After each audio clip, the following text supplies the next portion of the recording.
TRS నేత మాజీ మంత్రి ఎర్రబెల్లి దయాకర్రావు కీలక వ్యాఖ్యలు చేశారు. తనకు పార్టీ మారే ఆలోచన లేదంటూ క్లారిటీ ఇచ్చారు. పార్టీ మార్పు అంటూ వస్తున్న వార్తల్ని ఆయన కొట్టిపారేశారు. పార్లమెంట్ ఎన్నికల కోసం సమీక్ష సమావేశం పెట్టుకున్నామని, దీన్ని మరో విధంగా ప్రచారం చేస్తున్నారని ఆయన ఆగ్రహం వ్యక్తం చేశారు. ఇక కాంగ్రెస్ పాలనలో రైతులు తీవ్ర ఇబ్బందులు ఎదుర్కొంటున్నారని, విత్తనాలు ఎరువులు దొరకడం లేదన్న ఎర్రబెల్లి ఆరోపించారు. ఇక పెట్టుబడి ఇవ్వకుండా రైతులను మోసం చేశారని ఆయన విమర్శించారు. కాన్స్టిట్యూన్సీ మీటింగ్ నాది రివ్యూ మీటింగ్ పెట్టుకున్నా.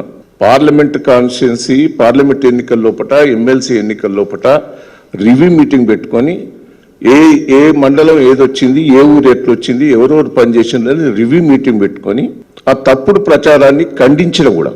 ఇది కావాలని ఎవరో తప్పుడు ప్రచారాలు చేస్తున్నారు. దయచేసి నేను పార్టీ మారే ఆలోచన లేదు. కేసీఆర్ గారిని ముఖ్యమంత్రిని చేయాలనేదే నా ధ్యేయం.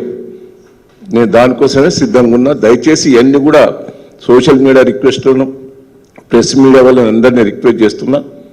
కొద్దిగా బాధతో ఉన్నా దాంతో. ఎందుకంటే పార్లమెంట్లో ఓడిపోయినామనో, అసెంబ్లీలో ఓడిపోయినామనో, ఇవన్నీ బాధతో ఉన్నాం తప్ప దయచేసి తప్పుడు ప్రచారం చేయకుండా నా జీవితంలో నేను ఇప్పుడు పార్టీ మారే ఆలోచన లేదు.